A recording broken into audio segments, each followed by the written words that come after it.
Washoe County is moving forward with a plan that could establish an affordable housing trust fund. The goal is to use the money to encourage developers to build more housing units for low-income tenants. Paul Nelson learned more about the plan today. He joins us live now in the newsroom. And Paul, what could this do for the housing crisis in the Truckee Meadows? Well, as you know, Kristen, there's a housing shortage across the board, especially low income. In fact, officials say Washoe County is about 11,000 units behind where it should be.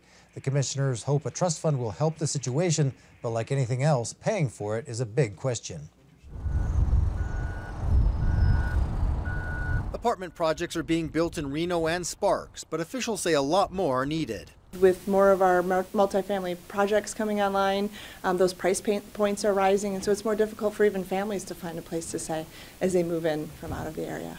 That's why Washoe County is considering an affordable housing trust fund. It would leverage public money with private investment to provide incentives to builders. That could be multifamily, workforce, or sober housing.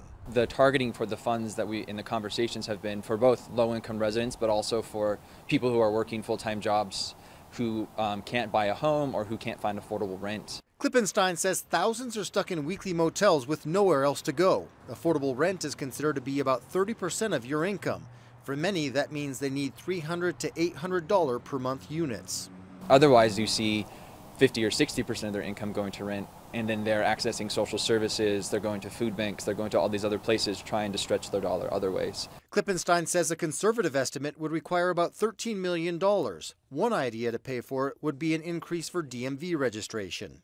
People don't like fees, we get that, but 27 people last year died on the street in Washoe County, and more people are dealing with homelessness and housing insecurity. Officials say this is just one component to a complex problem that will require teamwork between the county, Reno, and Sparks. What happens to keep people in their house, what happens when they lose their home, and what we can do as a region to help sustain the housing situation.